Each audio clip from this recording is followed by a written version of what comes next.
we will be presenting an order or a motion for an order, a proposed order for the court to hear from the staff at Grady about Mr. Zachary. We don't know how the court will handle that, but we'll move. Okay. Because we don't yet have his stat. We have word from the sheriff's office about his status, but the captain was speaking to a charge nurse, and looking at what was available, it was not evident to the person I was speaking with what was keeping him. So I will be attempting to have his treating physician, perhaps, if we can get that done, address the matter and whether or not he's able to safely either come testify or be released. The reason I say that is that when he first was taken into custody, he was taken down to Grady and released.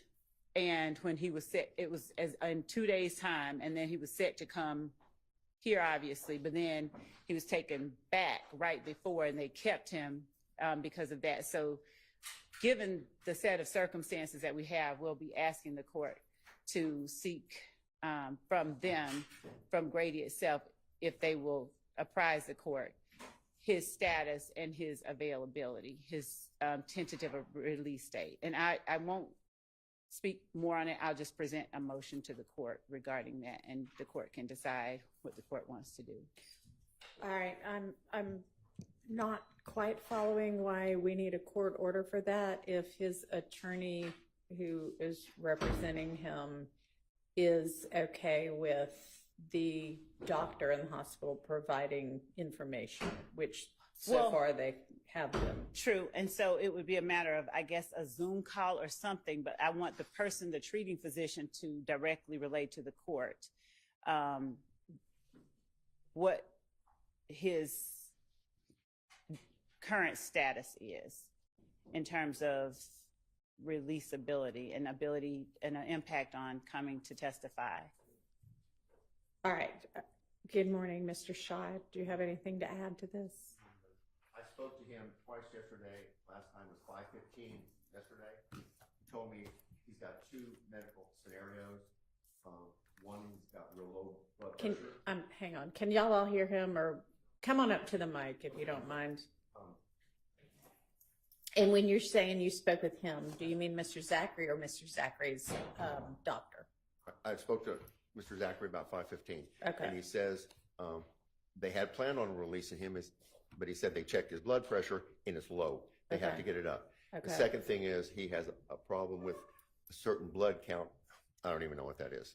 I mean, and he started explaining it, but you know, as a layman, I wouldn't know. But he said those are the two things that are holding him right now. And then once he's released, but I don't know when that's going to be. So because I'll just stand on what I just said, and before I do anything with his doctor, like if the doctor comes to or is able to reach out to us, I'll have Mr. Schieb notified and brought in and deal with that then. The doctor's not going to speak to you without his permission and me being there. But from what I gather, talking to the other doctor initially, his situation is tenuous. It goes back and forth.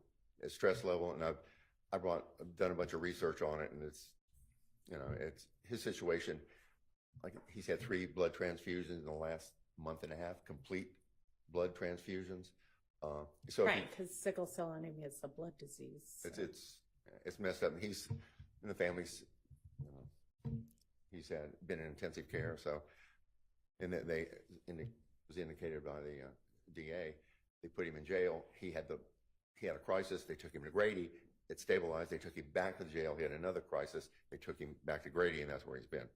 So, and then if he comes here, what I would like is us, and it's within your discretion, and to have a hearing and let him testify, and let the DA ask him questions about what he knows, and see how he stands up under that. And we're not going to do that. I mean, we're just going to have him testify. We're in the middle of the trial, so there's no point in doing a pre-hearing about that. to see if he survives it or he has another crisis. But if that, Regardless, we'll do that in the trial itself. There's no point doing it twice. well, just to see how, okay, and see what his testimony would be, because he's indicated, That's not how trials because work. he's real sick, and if we have a problem here, I don't think you'd want to have it from the jury. But, you know, I'll put it on the record, and whatever you decide to do, obviously we'll go along with it. Okay. Yeah. So just keep me, I have 2 cases upstairs. I plan on being here for a while. Okay. And Your Honor, I know Yes. that Mr. Schieb's concern stated to the court has been his client going back to the jail, and I know that that has been the concern that Mr. Schieb has expressed to the hospital personnel. But as I stated before, if he is to come here following the hospital, there's no need to go back to the jail if we. All right. And I thought y'all were going to work something. Well, I mean, let's imagine a scenario where he gets released from the hospital at 4:30 or 5. Then what happens? I thought the two of you were going to work out some kind of other arrangement where he is kept in custody, considering the issues about whether he's going to appear voluntarily or not, but not in the jail. That has been dealt with, and that has been. That's what we want. So he can go back to his house. You want to put a GPS monitor? He would not be at his house. He would be. We would still have to keep him in custody somewhere outside of a jail. I suppose we could work on that So and have talk y'all- about that later. Because Well, I don't know about working on it and talking about it later, because it sounds like whatever, this is a fluid situation, and the kind of release, nobody seems to know when that's going to occur. And if it occurs at a time when he can't be brought immediately over to testify, then there need to be other arrangements in place. And you say we've worked that out, but then it doesn't sound like y'all have worked No, that out. Actually, it has not been Mr. Schieb and me. It has been the DA's office and the jail in terms of who or how they would, how we would handle his custody. And if he's released back to the jail, That seems like the kind of thing that, I don't know, a judge's signature needs to be upon. We have not yet. Okay, have so been you just discussing said you it. worked it out. I'm saying that there have been discussions. Mm-hmm. I will leave it at that, and I will present to the court whatever the result of those, I believe the conclusion of those discussions are before he is released from the hospital. It's real simple for me. I would like him released and go back home and be with his family so they can take care of it. I know what you want, and based on the information that was in the affidavit in support of the material witness warrant, if he goes back to his family has no intention of, at least based on what's in the affidavit, of having him come testify. The court could order it, hold them in contempt if they do not, and put a GPS monitor. Okay, I told y'all to work that out like 2 days ago. We've been talking, and as I have said to Mr. Schieb, we have his continued position is only about him being released and not testifying. All right, if you can't work it out, then just present something else to the court, other arrangements. Thank you. Because I don't think that it would be appropriate, considering the health situation, for him to go back to the jail either. But there's something between the two, between total release and he's in the wind because his family wants him not to testify. far away from here and in the jail. There's something in between those two. Okay. Yes, Your Honor. Thank you. Okay. I have 2 court cases upstairs. I'll be back. All right. Thank you. Your Honor, I'd like to put something on the record. Is this All an right. appropriate time? Sure. Okay. I fully understand that we are not a party. When I say we, I'm talking myself and my client, to anything going on with Mr. Zachary and the DA's office. However, it is my job to ensure a fair trial for my client. I am putting everyone on notice now. Your Honor, I don't, and I'm not casting aspersions. I don't know how much, if at all, judges know the discovery and the backstory of everything. I don't. Okay, all right. Well, this is what That's between y'all until it gets presented in the trial. Okay, or unless you bring an issue to me. Well, that's why I'm bringing this issue. Okay. Mr. Zachary, in statements in 2015, says a bunch of nasty lies about Mr. Stillwell. He blames Mr. Stillwell for everything except the JFK assassination.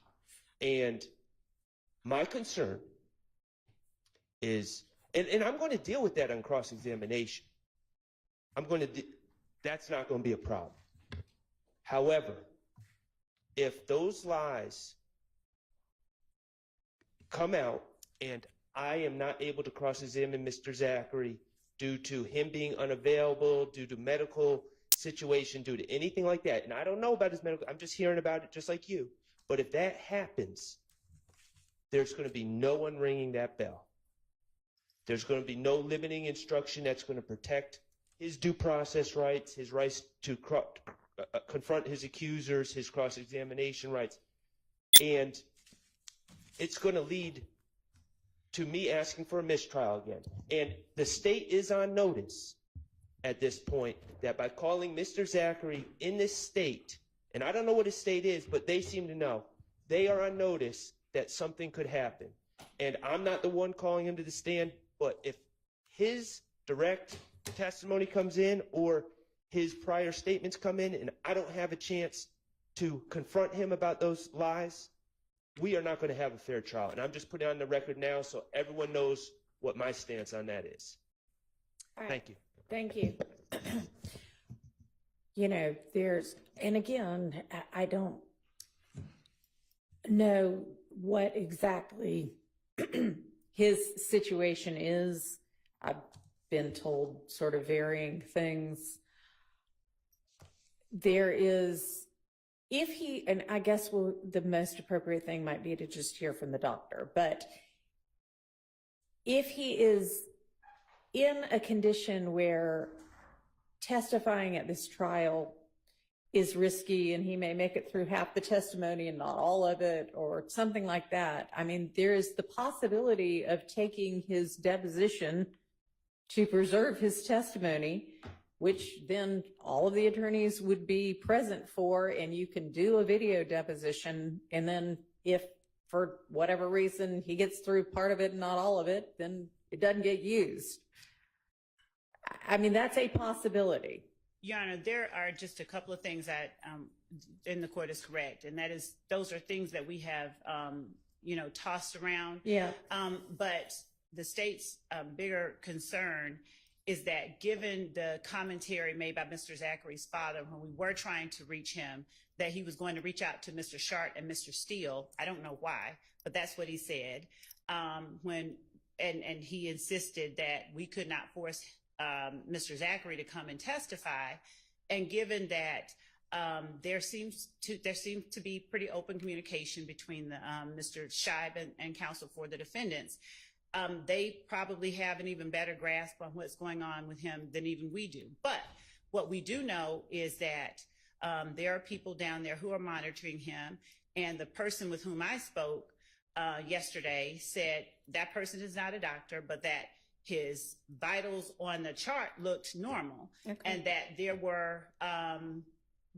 had been the representation by Mr. Schieb that if he goes down to the jail, he's going to die, and there are 28, all of these things. And so it perhaps makes certain people protective of keeping him there and not realizing the reality of this circumstance, that it appears that whenever it comes close to the time that he has, so.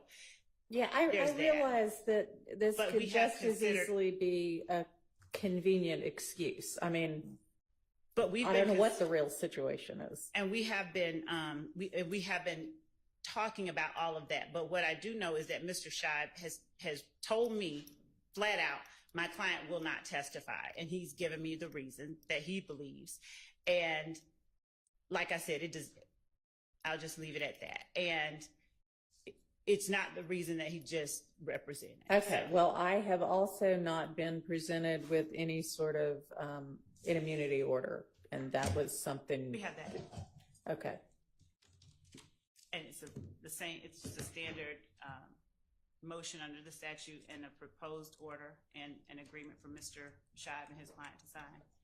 So, and again, Okay, so have the terms been worked out between of the order, whatever the conditions and things like that? Did you and Mr. Schieb work that out? no, Judge, what we did was track the language of the statute. There wasn't, it literally says that he cannot be, nothing that he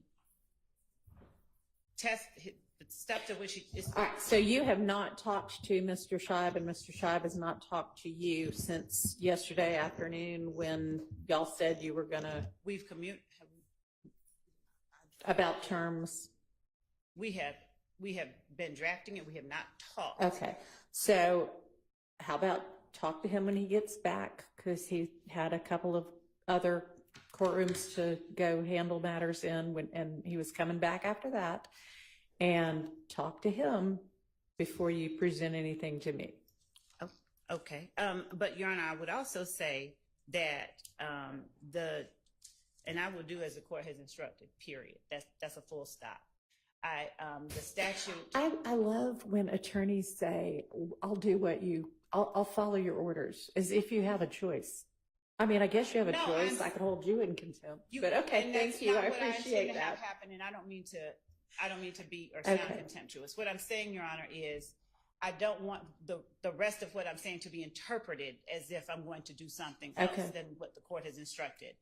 All that I am saying, or all that I was saying, was that the 245507 has specific language, and it instructs that the court knows that statute. So we are going to follow that statute, and we will talk to Mr. Schieb about what that means. And I don't know if there's something else that he intends to or wants, but whatever that is, we will discuss it with him. But the statute itself is pretty clear, and so we will do as I said, as the court instructs.